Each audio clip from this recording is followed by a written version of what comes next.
Hello साथियों। तो इससे पहले वाले वीडियो पे हम लोग एक टॉपिक्स की चर्चा किए थे। उस टॉपिक्स था, वो जो आपका टॉपिक्स रहा, टू ड्रॉ रे डायग्राम अर्थात किरण आरेख खींचना। तो मैंने केवल उस पर अवतल दर्पण की चर्चा की थी और आज भी केवल अवतल दर्पण पे ही चर्चा करेंगे। जो आपका अगला टॉपिक्स है वो एग्जाम के नजरिए से बहुत ही इम्पोर्टेंट रहता है और लगभग हर बार एक क्वेश्चन यहाँ से बनता ही बनता है। तो आपका जो टॉपिक्स है वो है अवतल दर्पण द्वारा प्रतिबिंब का बनना। हम लोगों को टॉपिक्स है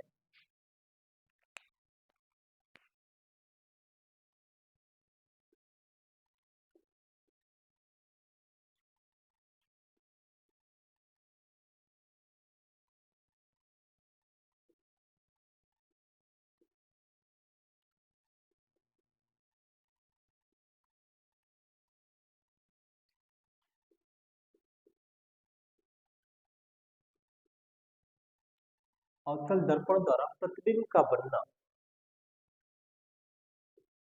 इसे हम अंग्रेजी में इंग्लिश में बोल सकते हैं image formation. Image formation by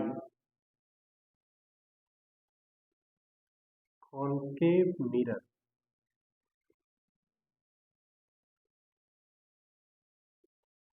तो ये आपका टॉपिक से है अवतल दर्पण द्वारा प्रतिबिंब का बनना। जैसा कि मैंने आपको बताया कि इस टॉपिक से एग्जाम में एक या दो क्वेश्चन बनने फिक्स होते हैं। तो पूरी ईमानदारी से हम लोग इसको पढ़ के चलेंगे। और इसमें जो पहला पॉइंट है वो है कि जब कोई वस्तु अनंत पर रखी हो, अनंत मतलब बहुत दूर, तो आपका प्रतिबिंब दर्पण में कैसा बनेगा, दर्पण की सहायता से कैसा बनता है, कहाँ बनता है, कितना बड़ा बनता है या छोटा बनता है, इन बातों को सीखेंगे। तो इस पे तीन बातें हम लोग सीखते हैं। पहली बात होगी स्थिति।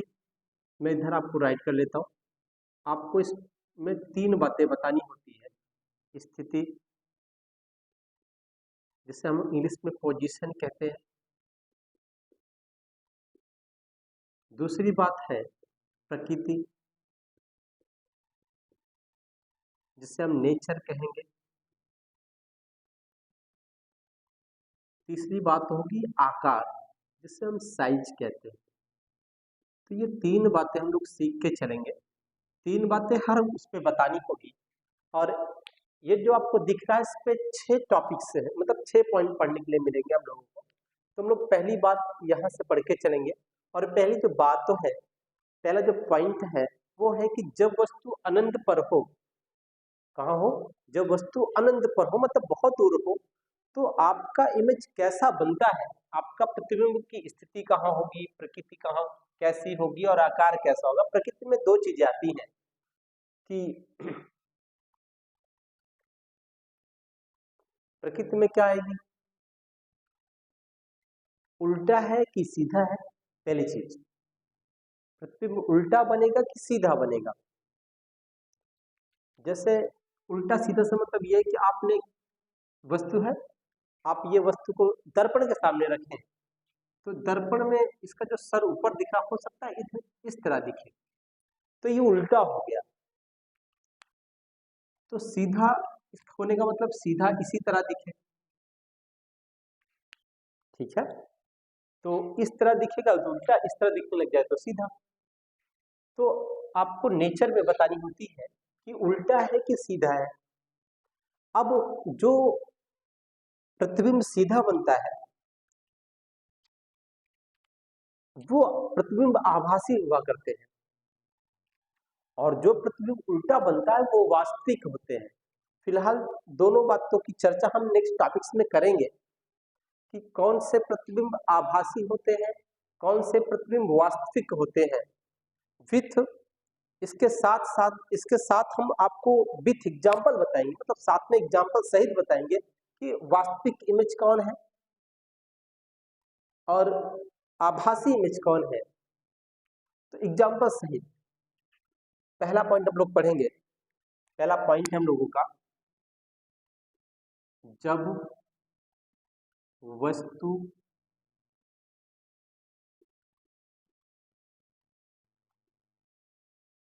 अनंत पर हो।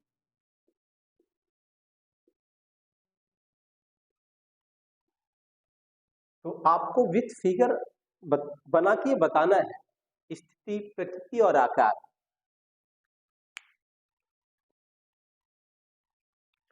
देखिए, समझ है तो अति उत्तम, न समझ है तब भी कोई दिक्कत नहीं, नेक्स्ट वाले में समझ आ जाएगा। बहुत परेशान होने की रिक्वायर बिल्कुल नहीं है।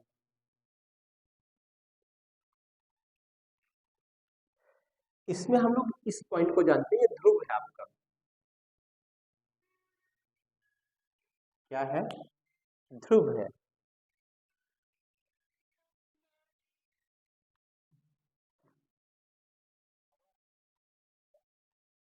हेलो हेलो है, बोलिए।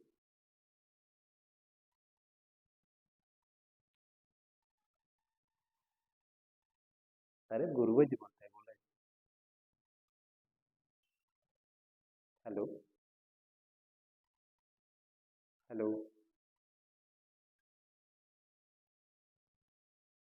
हेलो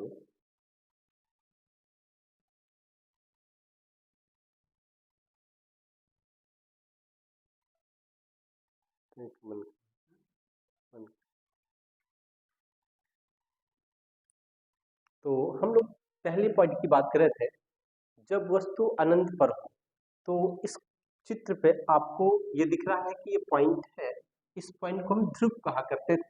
ये आप पहले से अच्छी तरीके से जानते हैं, पहले की वीडियो में ये हम लोग पढ़ के आए हैं। दूसरी बात, यहाँ पे एक पॉइंट हुआ करता था, इस पॉइंट को क्या कहते थे? हाँ, थोड़ा और दूर कर देता हूँ। वक्रता केंद्र, सी से शो करते हैं इसको हम लोग। अब वक्रता केंद्र और ध्रुव से जाने वाली एक रेखा हुआ करती थी। अगर आप मेरी पिछली की वीडियो सारी सही से देखे हैं तो ये आपको बिल्कुल आसान लगेगी। इस लाइन को हम लोग क्या कहते थे?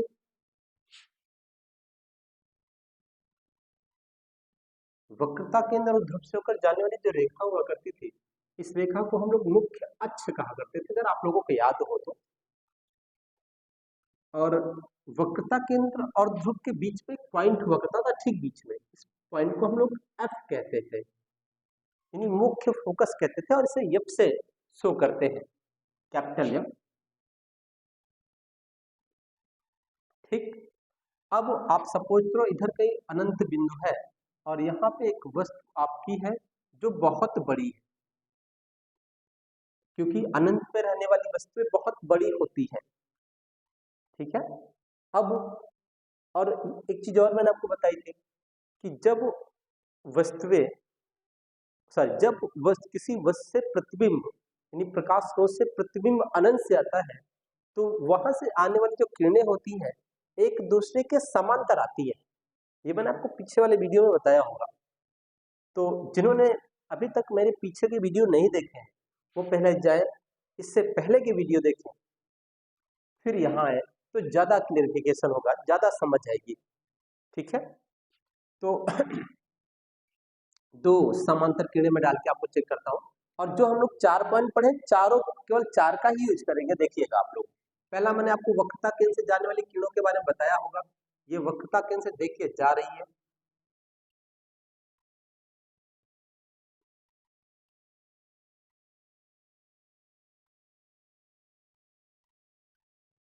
ठीक है। पहले मैंने कहा बताया आपको, वक्रता केंद्र से जाने वाली किरणें। ये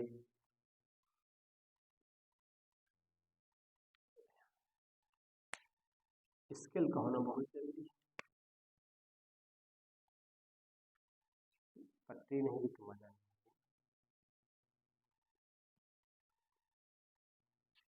दूसरी किरण ये मैंने डाल दी।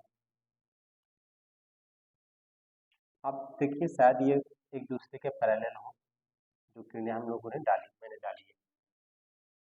अगर ना हो तो समझ लीजिएगा है, क्योंकि इतना सीधा बिना स्केल के खींचा जा सकता नहीं है, गैपिंग थोड़ी इधर उधर हो रही। तो ये देखिए शायद आपको पैरेलल किरणें दिख रही होंगी ये दोनों, तो अनंत से आने वाली किरणें हैं।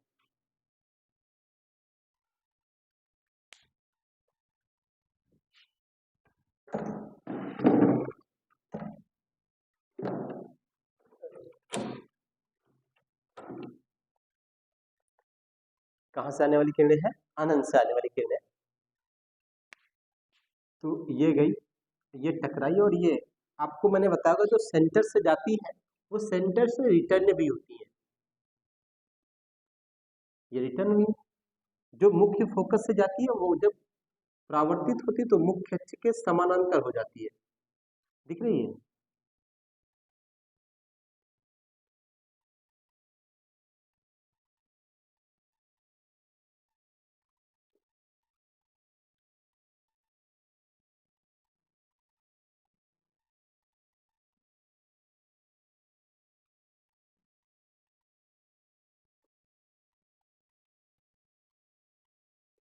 ठीक। अब एक परावर्तित किरण ये बेटा, दूसरी परावर्तित किरण ये। अब दो परावर्तित किरणें जहां एक दूसरे को काटते हैं, इससे दो या दो से अधिक परावर्तित किरणें, उसी को हम क्या कहते हैं? प्रतिबिंब कहते हैं। ये आपकी प्रतिबिंब बन गई। आप देखो इसका सर ऊपर है, इसका सर नीचे है, इसका मतलब आपका जो प्रतिबिंब बना है वो उल्टा है। कैसा है? उल्टा है। और मैंने आपको बताया जो उल्टा होता है वो वास्तविक हुआ करता है। ये बातें मैंने आपको बताई।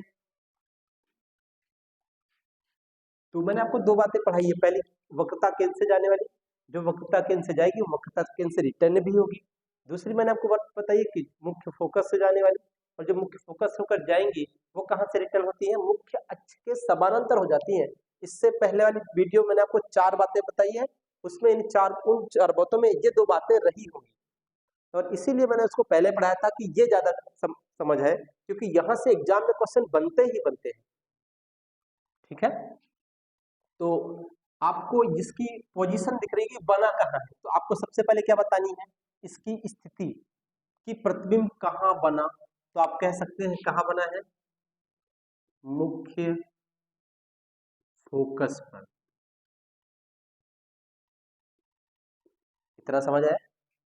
दूसरी आपको प्रकृति बतानी है। मैंने आपको बताया प्रकृति में क्या बतानी है, उल्टा है कि सीधा है। तो आपको दिख रहा है इसका सर ऊपर है, इसका सर नीचे है, इसका मतलब आप कह सकते हैं उल्टा है। और जो उल्टा हुआ करता है वो कैसा प्रतिबिंब बनाता है? वास्तविक बनाता है। उल्टा कैसा होता है? हमेशा वास्तविक हुआ करता है। अब आकार क्या ऐसा है? आकार आपको कैसे दिख रहा है इसका? इसकी अपेक्षा छोटा कि बड़ा है? तो इसकी अपेक्षा बहुत छोटा है। तो आप यहाँ लिख सकते हैं वस्तु प्रतिबिंब का जो आकार है वो बहुत छोटा है। आप लिखिए वस्तु से बहुत छोटा है। ठीक, ये तीन बातें बतानी है हर पॉइंट पे। मैंने आपको बताया कि इस पे हम लोग 6 पॉइंट पढ़ेंगे, जिसका पहला पॉइंट रहा जब वस्तु अनंत पर हो। और जब वस्तु अनंत पर होगी तो प्रकाश की किरणें कैसे आती हैं? एक दूसरे के समांतर आएंगी, और जहां दो या दो से अधिक परावर्तित किरणें एक दूसरे को काटेंगी वो आपका इमेज बनेगा, और वही प्रतिबिंब के बारे में आपको यहाँ शो करना है। स्थिति कैसी होगी, प्रकृति कैसी होगी, और आकार कैसा होगा। ठीक है? इसके बाद हम लोग दूसरा पॉइंट पढ़ेंगे इसी में। इसको मैं इरेज कर रहा हूँ, आप लोग नोट कर लीजिएगा वीडियो को रोक करके, जिसे हम लोग पॉज कहते हैं। वीडियो को रोकिएगा और इसको नोट कर लीजिएगा। नेक्स्ट जो पॉइंट है वो आपका होगा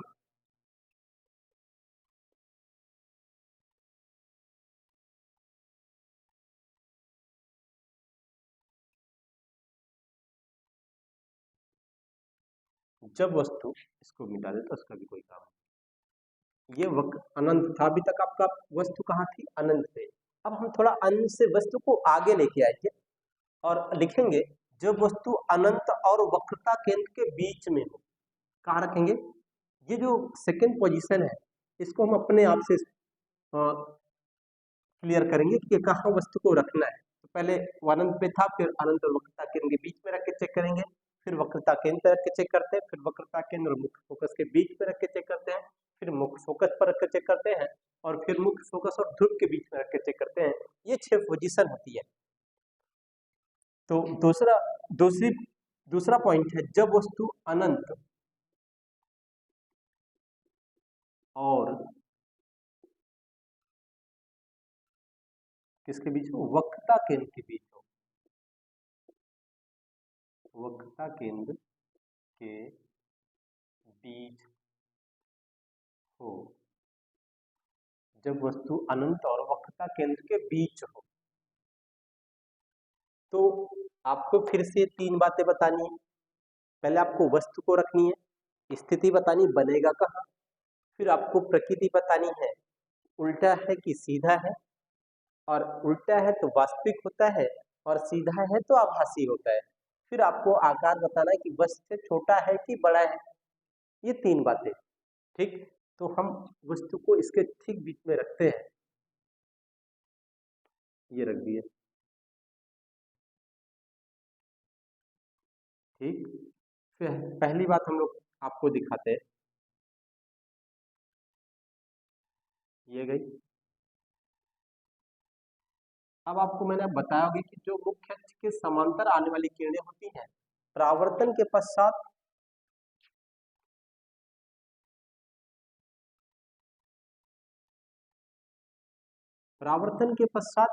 कहां से होकर जाती है, तो आपको पता है ये किरणें परावर्तन के पश्चात मुख्य फोकस से पास होती है।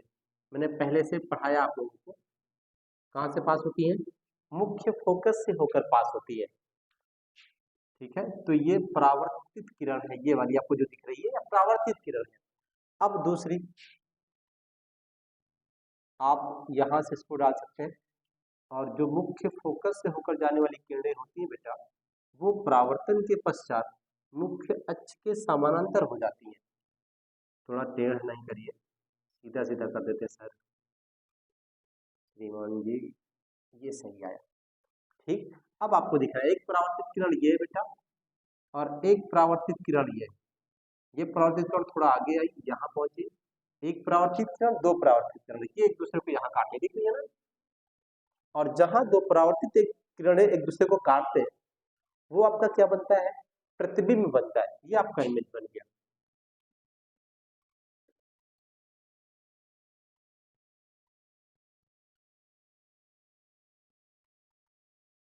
ये किसी को कोई दिक्कत होगी तो मुझसे क्या करता है, चले, अगर होगी कोई दिक्कत हो तो आप मुझे कमेंट बॉक्स में कमेंट कर सकते हैं, सर ये समझ नहीं आया, तो मैं नेक्स्ट वीडियो में आपकी वो समस्या दूर करने का प्रयास करूंगा, ठीक है। चले, तो स्थिति बतानी आपको दिख रहा होगा कहाँ बना प्रतिबिंब, तो वक्रता केंद्र और मुख्य फोकस के बीच में दिख रहा है। तो आप लिख दें कि प्रतिबिंब की स्थिति कहाँ है, आप लिखें वक्रता, थोड़ा बड़ा लिखो ताकि समझ आए, वक्रता केंद्र और मुख्य फोकस के बीच। देखिए फिलहाल इसको आप चित्र में नहीं लिखेगा, क्योंकि मेरे पास जगह नहीं है, इसलिए मैं यहाँ पे ये चला जा रहा है। आप सबके पास कॉपी में जगह होगी तो चित्र को बनाने के बाद नीचे लिखेंगे यहाँ पे इन तीनों बातों को, ठीक है। अब दूसरी बात प्रकृति बतानी है, तो आपको बताया मैंने, उल्टा दिख रहा है आपको, इसका सर ऊपर इसका सर नीचे, तो उल्टा हो गया। उल्टा हुआ तो कैसा होगा, वास्तविक होगा, ठीक है। और आकार कैसा भैया, आकार वस्तु से छोटा है, उस इससे पहले वस्तु से बहुत छोटा था, वस्तु से छोटा बचा, वस्तु से छोटा, वस्तु से उल्टा, ये दूसरी बात रही, दूसरा पॉइंट रहा। ठीक है, तो जो नेक्स्ट पॉइंट होगा वो हम लोग देखेंगे इस पे।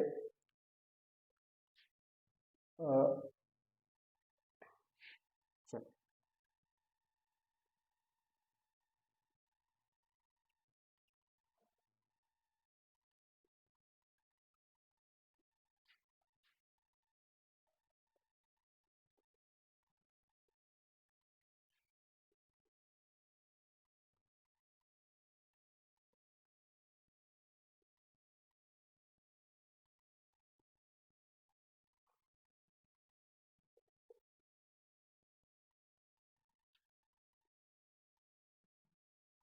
तीसरी बात देखेंगे, मैंने आपको बताया पहला कहाँ पढ़ा हम लोगों ने, अनंत पर। दूसरा कहाँ पढ़ा, अनंत और वक्रता केंद्र के बीच में। तीसरा कहाँ पढ़ेंगे, वक्रता केंद्र पर।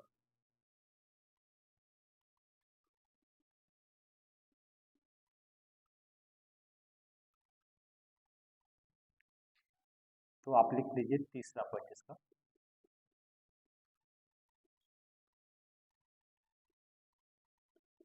जब वस्तु वक्रता केंद्र पर,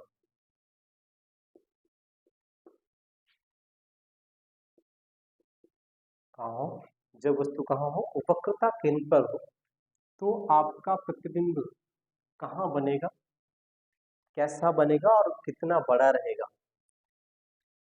तो मैं आज आपको केवल 3 बातें ही बताऊंगा। नेक्स्ट वीडियो में हम लोग 3 और बातें पढ़ेंगे। ठीक है, तो पहली किनार देखिए, ये गई, सही है। और आप लोगों को पता है कि जो किरणें मुख्य अक्ष के समांतर जाती हैं वो पास कहाँ से होती हैं, मुख्य फोकस से। ठीक है, ऐसा आप लोगों को पता है। दूसरी क्या करूँ, चाहे यहाँ से डाल दूँ चाहे यहाँ से डाल दूँ, तो मैं आप लोगों के लिए यहाँ से डाल देता हूँ।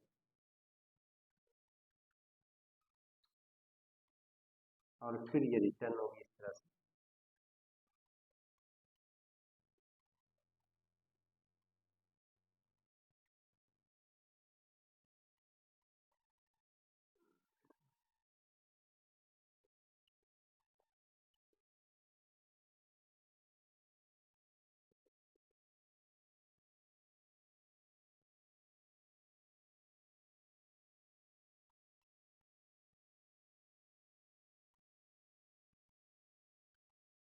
पेंसिल का यूज करेंगे तो आपका इमेज सही बनेगा, परेशान होने की जरूरत नहीं है।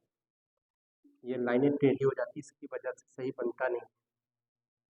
तो जब हम लोग पट्टी और पेंसिल का यूज करेंगे तो एकदम फिक्स चित्र बनते हैं, उस पर बिल्कुल नहीं परेशान होना है। तो आपको 2 परावर्तक किरणें ये दिख रही होंगी और आपका इमेज यहाँ बन गया। ठीक, एक ये वापस आई थी और एक ये गई थी। रिटर्न होने के बाद 2 परावर्तक किरणें, आपका इमेज यहाँ बना। अब आपको इमेज के बारे में क्या बतानी, पहली स्थिति कहाँ बना है, आपको दिख रहा है आपका प्रतिबिंब यही है और ये वक्रता केंद्र पर दिख रहा, तो आप बता दो वक्रता केंद्र पर, वक्रता केंद्र पर। दूसरी बात बतानी होती है वास्तविक है, वास्तविक उल्टा, वास्तविक है और उल्टा बना है। तीसरी बतानी आकार कैसा, तो आप बता दो वस्तु के बराबर है। क्या बता देंगे, वस्तु के बराबर।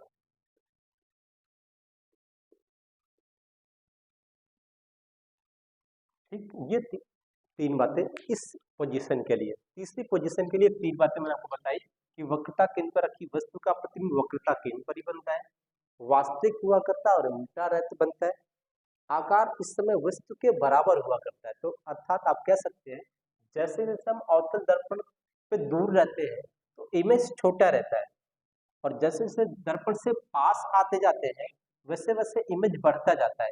तो अगर आपको ये पहचानना हो कि कौन सा दर्पण अवतल है तो उसके लिए आप किसी दर्पण के सामने दूर खड़े हो जाइए, फिर पास जाते जाइए।